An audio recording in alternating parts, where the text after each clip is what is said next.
She called me dad in her text like the word still carried weight. I hadn't heard from her in 5 days. Not since she blocked my number the moment I told her I wasn't paying for a $70,000 wedding she couldn't afford and hadn't earned. A wedding she refused to scale down to proud to handle on her own. Then tonight, out of nowhere, a message, let's talk, just us. I want to fix things, dinner. 7 p.m. the old place, love you. It should have felt like a peace offering, but instead it reeked of a setup. Still, I went calm, careful, composed. The moment I stepped into that dimly lit restaurant, I didn't see my daughter's smile or open arms. I saw her mother, my ex-wife. 3 lawyers in gray suits sat at the table.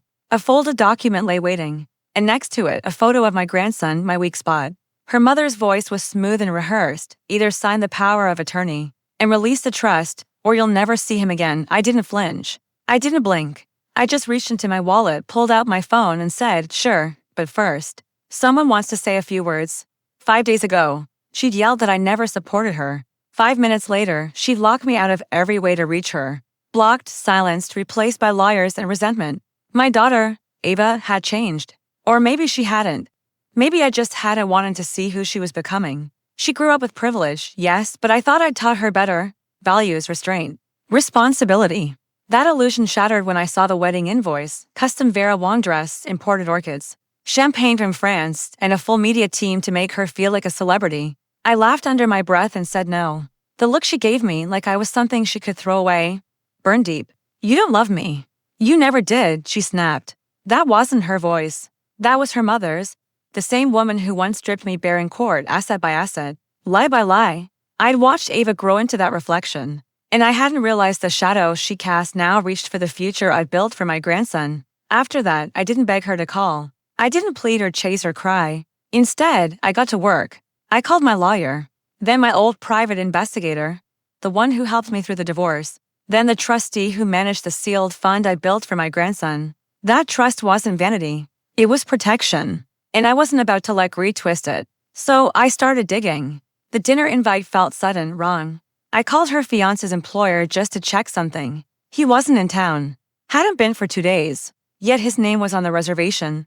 Interesting, I checked Ava's finances.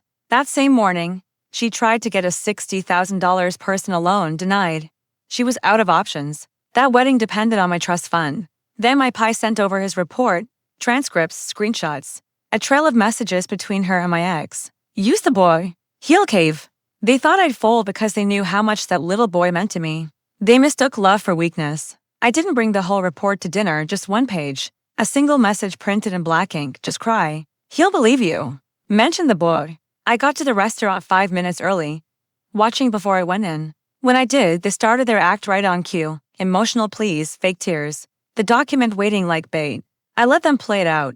Then I slid that printed page across the table, saying nothing. Ava's eyes darted, then froze.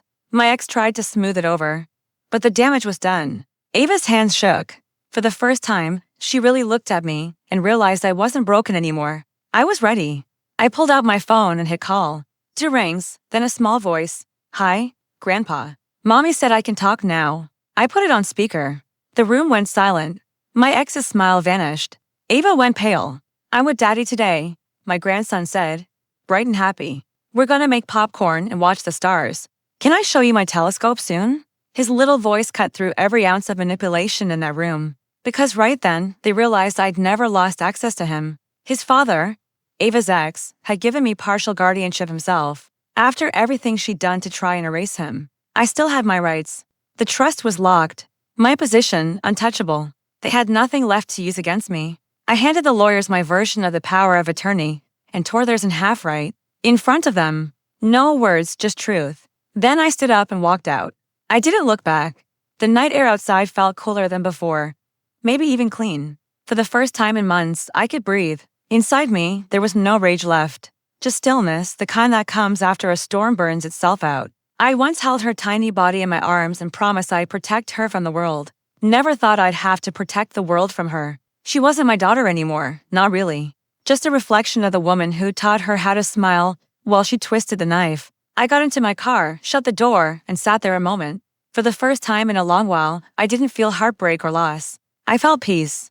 She's not my legacy. He is.